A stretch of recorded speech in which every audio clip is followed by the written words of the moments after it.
Hey, it's Guy DiMartino. Today I'm going to spend a few moments with a friend of mine, Daryl Dixon from Paducah, Kentucky. Daryl is a personal injury lawyer. Hey, Daryl, can you introduce yourself, please? Yeah, I'm Daryl T. Dixon. I am a traumatic brain injury lawyer right here in Paducah, Kentucky, and I've been practicing for going on 20 years. And I also do some other personal injury cases, medical malpractice, nursing home abuse, car and truck wrecks. So going on 20 years, did you get licensed in 1999? I did. I All right, man. passed the bar. Is that the same with you? Yep, 1999. It seems like, yeah. So And we're did you both take? licensed in Florida. Absolutely. And actually, my first license was the Florida bar. Oh, okay. So, and I think then, that was whatever, February, and then maybe I did pass the Kentucky bar in July that year. Yeah, so I took Indiana in 99, Illinois in 2000, and Florida in 2000 because I was primarily up in Indiana then. So Yeah. It's a lot of cool. bar exams. Too many bar exams. Too many bar exams, too many chiropractic exams. Also the Yes. same three states. Hmm. First Illinois, then Indiana, then Florida. Wow. So, yeah. Wow. Well, You're a okay, heck of man. a test taker. So tell me about your desire to work and help people with brain injury cases and why brain injury. I just I've always found that the brain is the most interesting part of the human body, the brain and the heart. And, this human brain. I've always wanted to understand what makes people work, what makes people, why does somebody do what they do? Why do they make decisions like they do? Why do they hold beliefs like they do? Values, rules, etc. I've always wanted to know more and more about how the human brain works. I mean, it's a very complex piece of software. I guess what I'm trying to say is it's complex and its software has never been updated. It's the same human brain that people have had for, thousands of years. So And it's not so like iOS Mojave or anything like that, right? that's right. You don't just move in a new one once we, make new discoveries and new technology. It's the same brain. And then, in our lifetime, technology, we've gone from computers in the 90s and fax machines, and then we had email, and then now it's first in 2000s it was text messaging and cellular phones, and it's just so interesting how everything has advanced, but the human brain has stayed the same, and it just always fascinated me to learn new things about it, what made people tick. So then what spiked your interest, or how did you get involved in representing people and helping people who have injured their brains in either automobile, motorcycle, or some other types of accidents? How did you transition to focusing on that? I think what led me to traumatic brain injury, believe it or not, is because I knew how difficult it was. These were people, and I don't think a lot of lawyers are qualified to take traumatic brain injury cases. And I'm not knocking any personal lawyer, any certain lawyers or anything, but we're not taught that in law school. And unless you get out there and learn it on your own, you're not going to know. And even as a young lawyer, I'm sure there are cases that came in and out of these doors that where somebody had injured, had a head injury or a concussion, and it slipped by me maybe at first. And so I would, because of the seriousness of the case and the permanency of the injury, I felt like it was a place where I could specialize. And again, as I said, I really enjoyed the process of learning about the brain and what makes people tick. And then from that, with my injury practice, the different injuries in the brain. So let's step back and just, what is a brain injury? What categorizes a brain injury? How would one even know to look to see if somebody has a brain injury? Well, Guy, let me go back to the last real quick. The other thing about traumatic brain injury is you're never going to get to a point where you know it all. It's not like a certain learning how to draw up a complaint or discovery. You kind of learn what you can learn about. Traumatic brain injury is always evolving. The technology, as we talked about earlier, is getting better. The scans are getting better. And so it's just, you're always climbing up that hill, and going to 2, 3, 4, 5, whatever seminars a year. That's just one of my passions, and learning even more. Um, I think traumatic brain injury is a study of the neurons and axons and dendrites. It's a study of the four lobes uh, of the brain and the cerebellum. So at its root, that's the first thing I think you look for in a brain injury is was there, the first thing that's going to happen is someone's going to go to the hospital and they're going to be given a CAT scan. And the CAT scan basically is going to test them to see if there's any hemorrhaging, bleeding, or if there's any broken bones. And that's really all it's going to test. And so 95% of the times, as you can imagine, people are going to walk away, with their first CAT scan with a negative reading.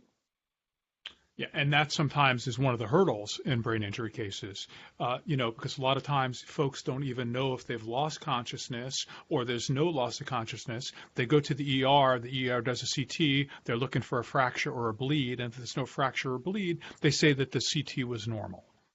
Correct. So. Correct. And just imagine, there's a million of these cases a year, and we'll probably get into the severity of the brain injuries here in a minute, but 90% of those are what's called the mild traumatic brain injury, and there's not as much. It's harder to find evidence of mild traumatic brain injury. The more severe, as you can imagine, you can see them on CAT scans, and even the moderate cases you can see. So let's really focus on the mild to moderate, because if somebody has a bleed, clearly the doctor at the hospital is going to be able to call a brain injury, or if somebody has a fracture in their skull.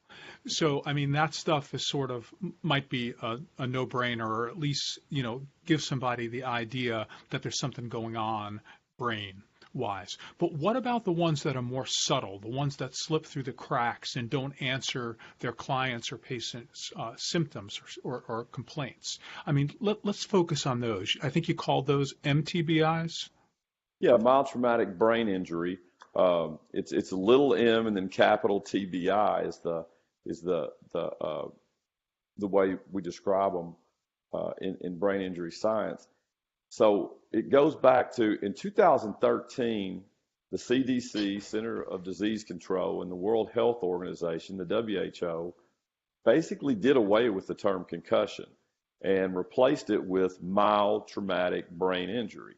And as we talked about, 1 million brain injuries a year in the United States, and of those, 90% are mild traumatic kind. And as we alluded to, those are a little harder to define. And it's a little harder to find evidence of those. So if we're talking to somebody right now who was involved in an accident, they might have gotten their head going back, maybe they hit the back of the seat, they go to the ER doctor says, you might have a concussion. What are the symptoms that either they or their family have to start looking for in the next weeks to months so they can say, hey, this is something that needs to be looked at? Yeah, I think the first thing we look for is we want to know whether from the patient's not always the client's not always the best indication, but we need to know if this person was knocked out. Was it a brief loss of consciousness? Were they out for 5 minutes, 10 minutes, and half an hour? And that's really where we start with symptoms. The other symptoms are going to be memory loss. That's going to be more towards the temporal or the side of the head. That's our memory bank.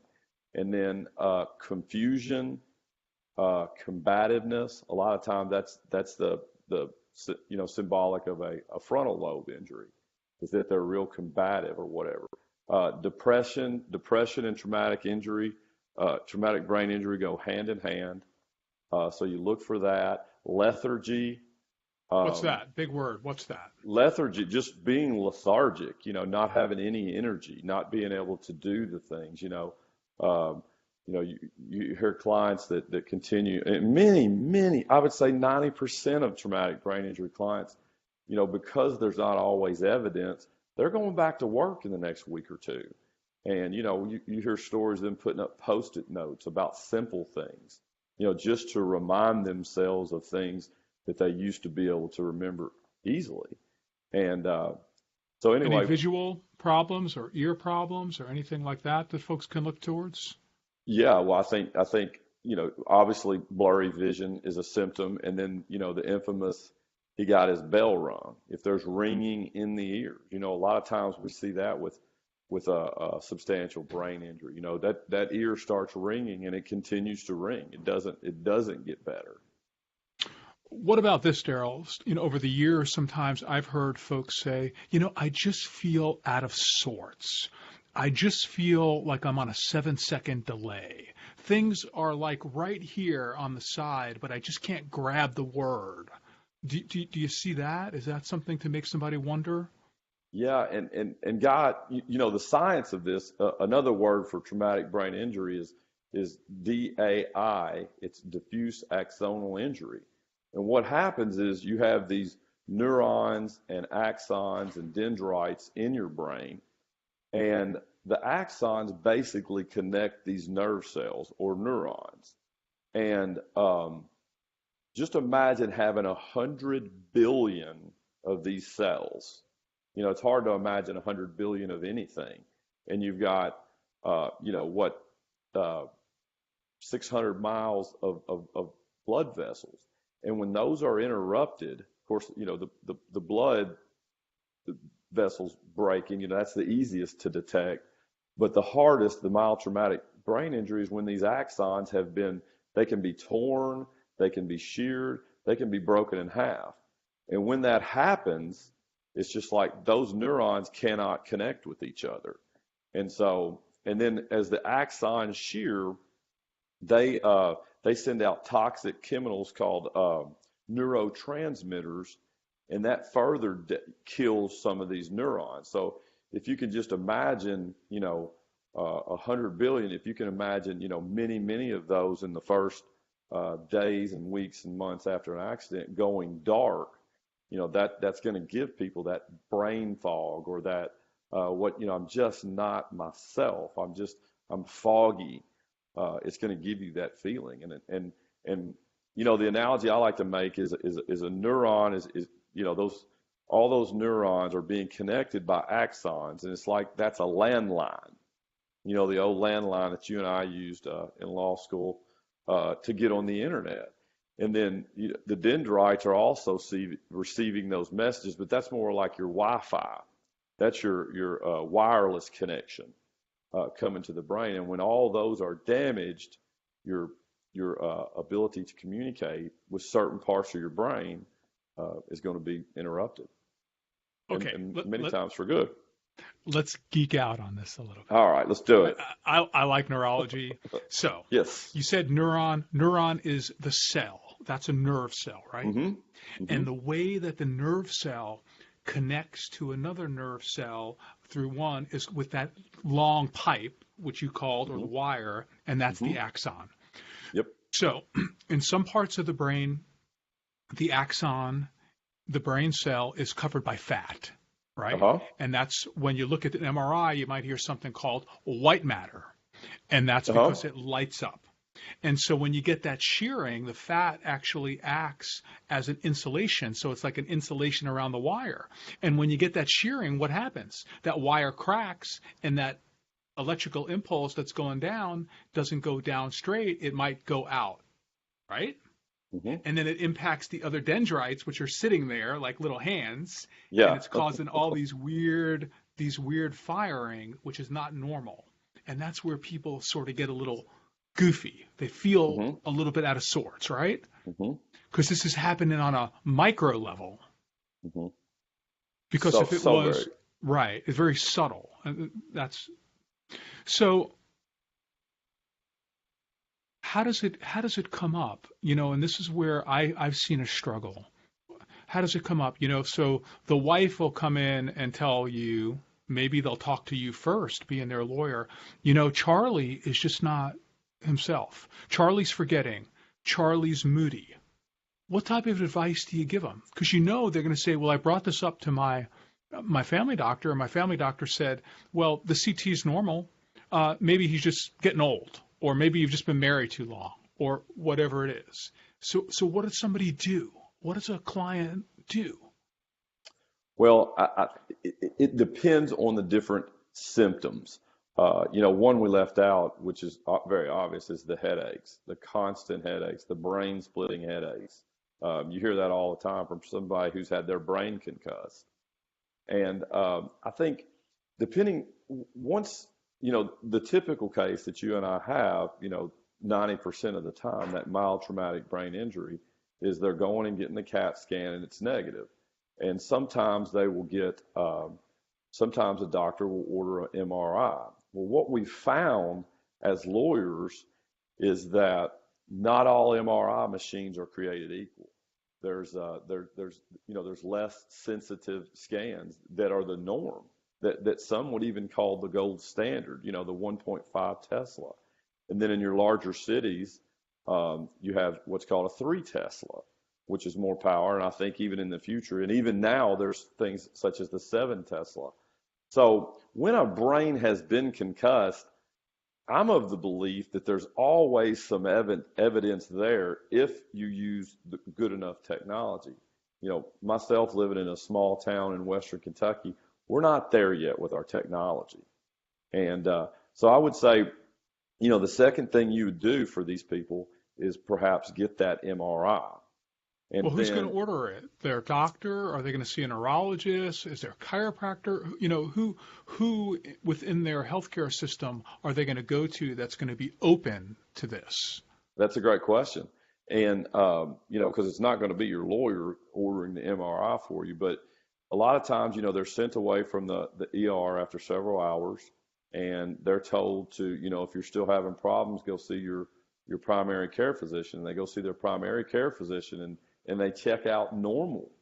And so a lot of times, it's about guys like you and me getting the word out that, if you're still having these problems, you've got to basically become an active participant in your own rescue. And if the information's not out there, people are not going to know, because it's going to go right past that primary care provider. And so if the headaches are still there and the other symptoms are still there, it's up to the families, the friends, the doctors to even get this in on this information and make sure these people are getting to neurologists and getting the MRI scans and the extra sensitive to rule out any future injury there. In your part of the world, are you recommending or trying to counsel your clients on DTI MRI, the DTI sequence? In Kentucky, do you have that there? Absolutely, we do. We have maybe 1 or 2 machines in the entire state. One's at one of the universities and one's in Louisville, and we're looking for more. There's closer places to us than Louisville, such as Nashville, St. Louis.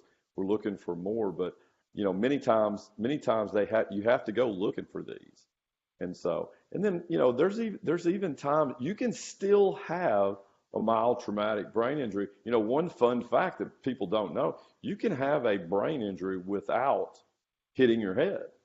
How does that happen?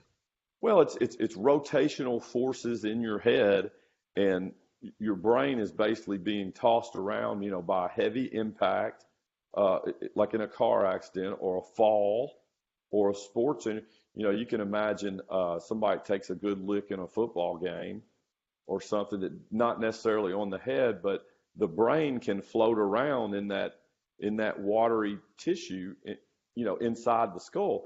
And the skull's not a smooth, inside, sanded down. It's got little bony hazards in it.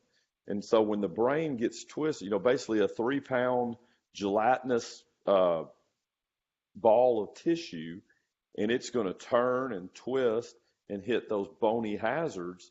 And you can see that there can be some tearing, some shearing of those axons, and possibly even some bruising and contusions. One of the issues that I see sometimes, Daryl, is that people with brain injuries, they look okay. You see, if somebody Mm-hmm. breaks their arm, or if somebody Mm-hmm. becomes a paraplegic or loses a limb, it's something that's visual. But with Mm-hmm. somebody that something's happening in their head, sort of like mental illness, Mm-hmm. it's difficult. So how do you advocate for these people? How do you put it all together to help them?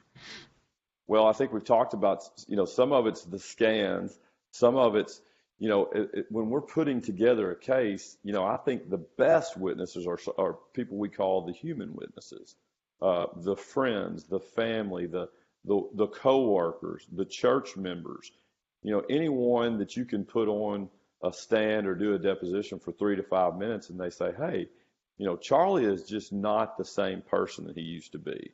He interacts differently. He's shut down.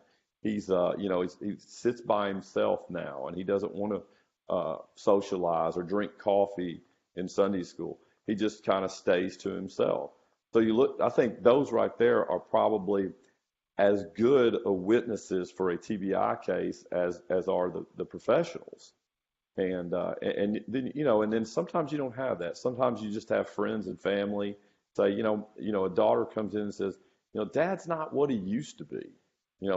He has a quick trigger now, and he yells now, and he didn't used to, and he loses his temper where he didn't used to. And so it's basically just taking all of that information, and it's something for other lawyers that I would teach young lawyers about this is you've got to get to know these clients.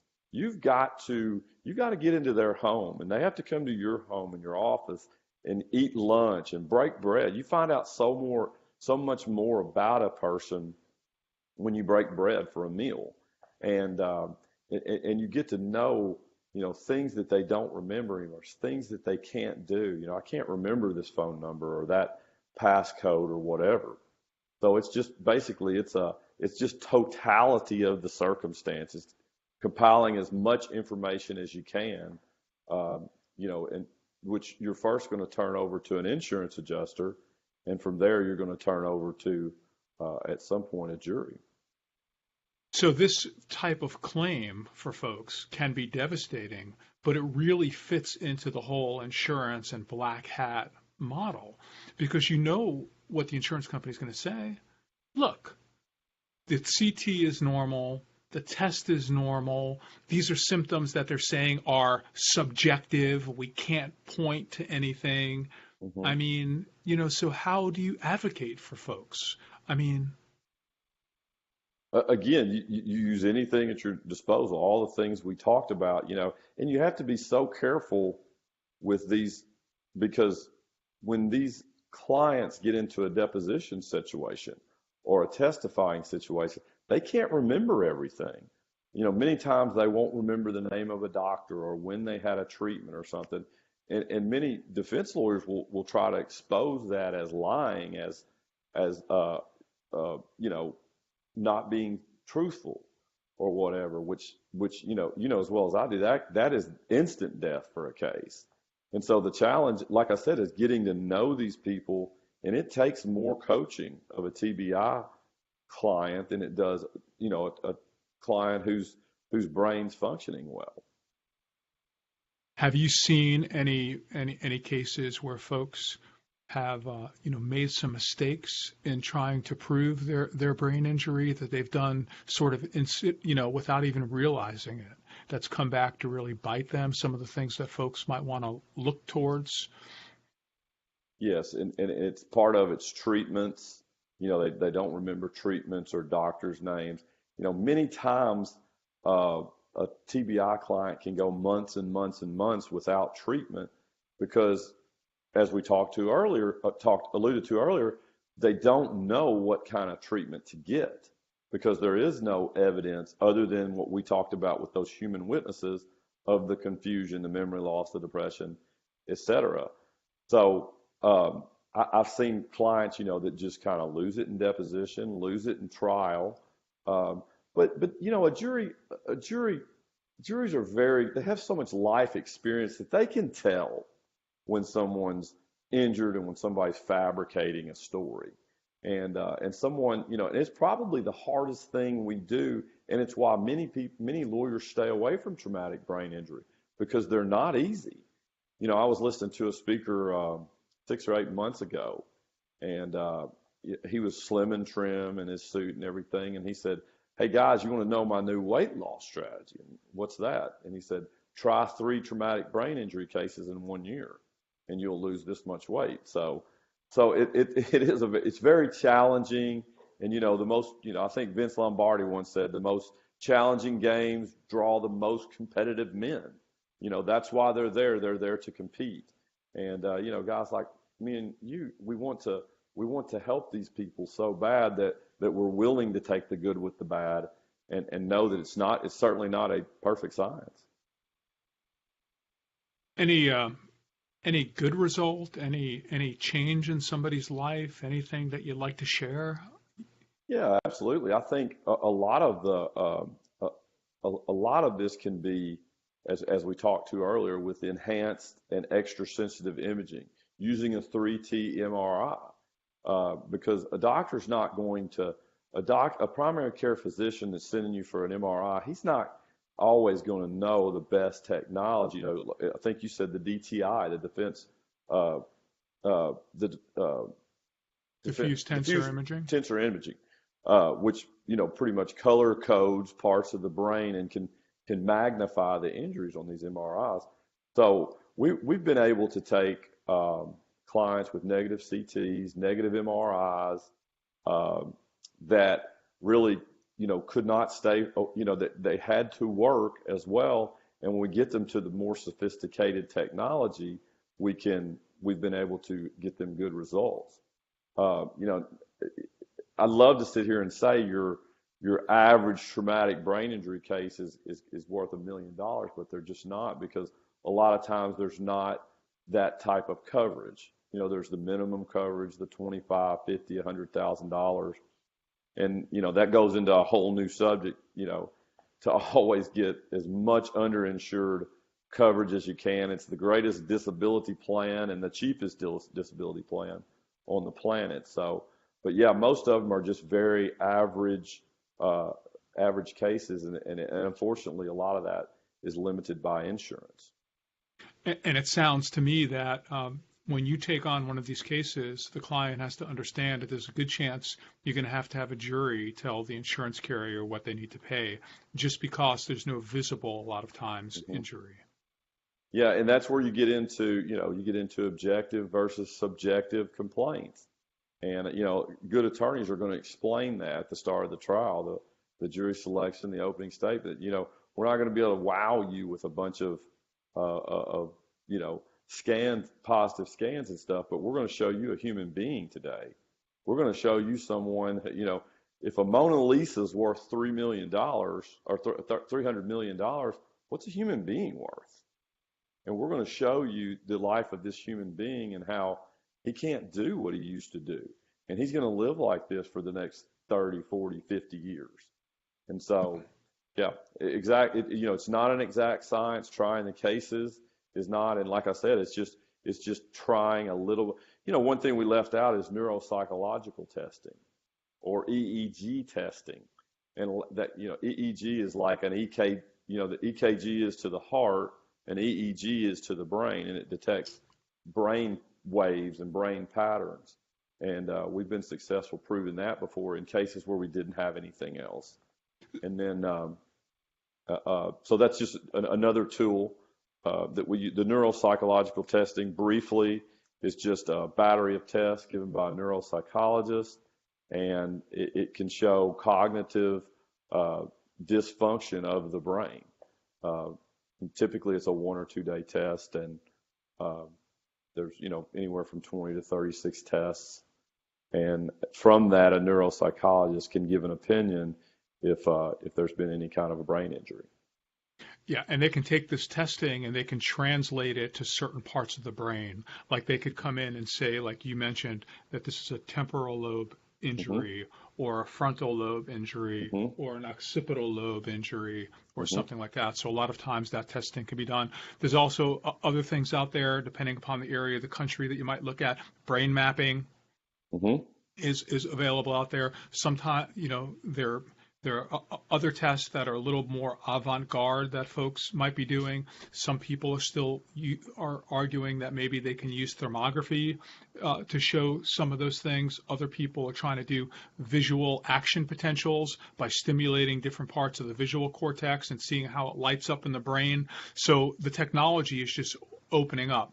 But I guess the main message is that if you or a loved one has been involved in an accident and they're just not right, you need to dig further and you need to bring it up. Bring it up to Hmm. your lawyer, bring it up to your doctors, bring it up to anybody who'll listen to you, right? Yeah.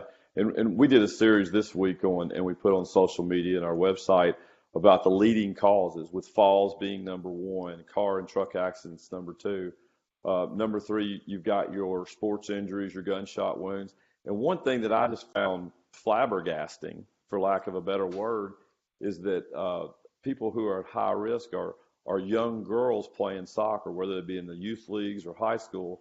But evidently, there's new articles and information on the injuries they're doing to themselves with the headers and stuff that you And, see in soccer. So, and of course, we all know about football, and we all know, you're more susceptible to a second brain injury than you are a first, and the chronic traumatic encephalopathy that's going through the NFL.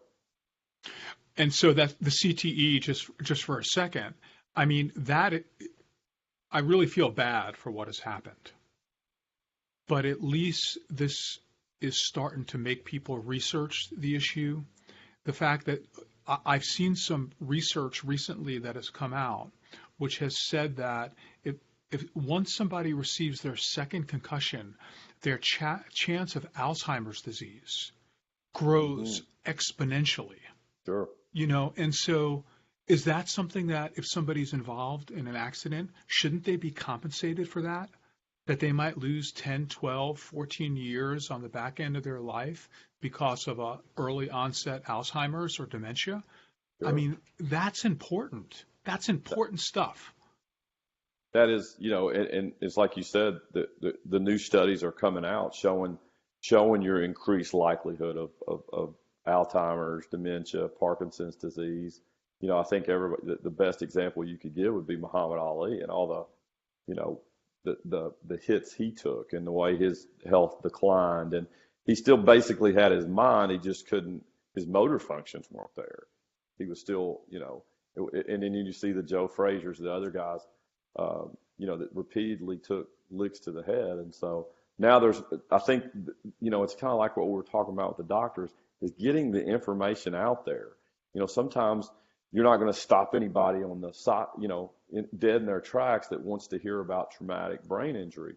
But when you have children and when you have elderly parents or grandparents, they're the most susceptible to falls.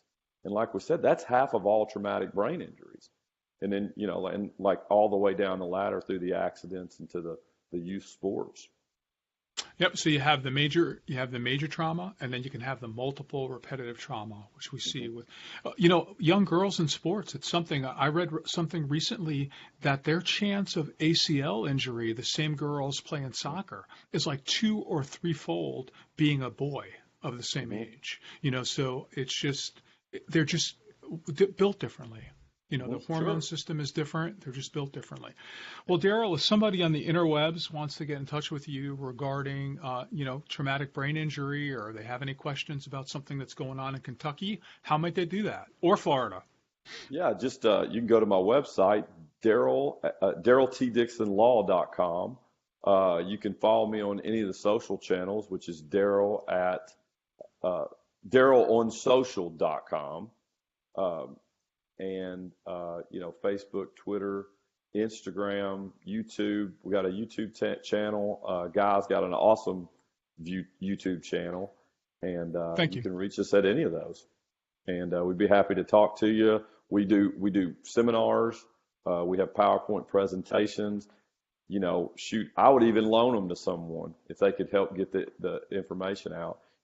We typically just speak to lawyers, but this is something that probably needs to get into the schools and into the communities and the information, because we're not going backwards. We're on the traumatic brain injury train, and it's going to only continue to go further. And every day we're getting these new articles showing more and more risk.